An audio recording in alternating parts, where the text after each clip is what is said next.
It's now 9 months since the Manchester taxi driver Alan Henning was kidnapped as he delivered humanitarian aid to refugees in Syria, just over a week since Islamic State militants threatened to kill him. Yesterday, his wife pleaded with his captors to free her peaceful, selfless husband. It followed a message from two high-profile imams in the UK also calling for his release. Now, the former Prime Minister, Tony Blair, has said Britain should not rule out deploying ground forces to fight IS militants. Well, one person who travelled with Alan on his last convoy knew him well is Dr Shameela Islam-Zulfiqar, who joins us now. Very good morning to you. Morning. Thank you so much for joining us. I know it's not easy for you to talk about this, but maybe you can tell people a little bit about the convoy you were on, because this was the occasion when Alan was taken, but you were not directly with him when that happened. Just explain the logistics. Right. This was the fourth convoy that I'd been on during the year, and Alan had joined us on previous convoys as well. We were taking aid into a region where we'd been in before. There was nothing to indicate that this convoy was any different from the ones, you know, from the hundreds of missions really that have gone from the UK in the 3.5 years to address the needs of the Syrian people. And you know, it was the mood was good. There was nothing to indicate that there was going to be anything different with this convoy. Alan was really excited about obviously being there again.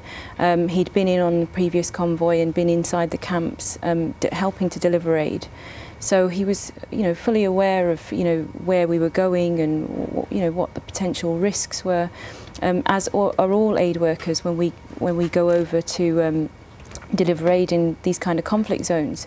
And I think what is really important is that it needs to be noted that so many missions have been successful and the aid has been delivered successfully, and unfortunately, obviously, an incident like this detracts terribly away from what good work is already being done on the ground and what is really, really needed. And just tell us a little bit about his role on the convoy, because I know he was particularly good at sort of technology, yeah. And what he's like as well. Yeah, I mean, Alan is if I had to describe him, I'd say he's a compassionate, dedicated and remarkable individual, remarkable human being, and we've been hearing about it over the last few days ever since he came up in the ISIS video.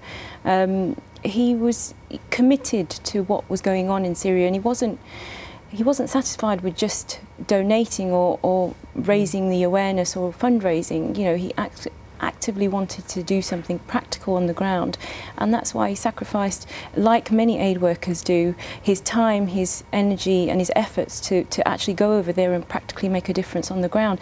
And you know, what must be noted is that many of these aid convoys are getting to areas where even the bigger aid agencies like the UN can't get to. There are millions of people that are without food, water, shelter and electricity. So you know, it was really that motivation that pulled him to, and all the aid workers really, to go over and make a difference on the ground practically themselves. Such an agonising time now for friends like you, for his family of course, and there have been various appeals, haven't there? And I guess that's the hope, that there is, you know, there's not much can do that, but that is something. Yeah, I mean, we've got to try. For 8-9 months, we had no idea what had happened to him. We'd had nothing from the authorities, nothing from the government, and you know, we've seen over the weekend that, you know, the Turks have got their hostages out, and many of us will be asking the same questions: that, well, why is it that we've not managed to get, you know, successful stories with the likes of what's happened with David Haines, with Dr Abbas Khan. You know, we've got to really do as much as we can, and that's why you've seen an uproar with these appeals over the last, you know, few days. I don't think the government or ISIS themselves expected that a taxi driver from Salford was going to have this international outcry, and really, you know, the British public, I suppose, will be asking, well, if it was somebody, you know, a Whitehall colleague, for example, would they have, you know, taken the same approach? There's really been nothing that's been out there about what's come from the Foreign Office or from the government, and I think a lot of people, certainly, you know, friends of Alan and fellow convoy members are you know, rooting for something more to be done. What would you say to anybody who could make a difference to his future and his safety? Are you talking about from about Alan? About, you know, somebody there who's holding him or knows, or has contact with? Well, I would say that, you know, to kill this man is not going to. It's not going to do anything for their cause. It's not going to do anything for their agenda. All it's going to do is incense a whole, you know, multitude of people that have got up from the Muslim community, from the non-Muslim community, that are saying, not in our name. Killing this innocent man that came only to help these innocent people that are suffering. They've been suffering for 3.5 years. He got up to do something where so many others didn't, and that should be commended, not criticised. And unfortunately, that is something that, you know, has been happening a lot in the media. We have to understand that aid workers take calculated risks to get the aid to places where some of these bigger aid agencies can't. And in 3.5 years, there have been many examples where people's lives have been saved because these aid workers have taken a risk and they've gone across.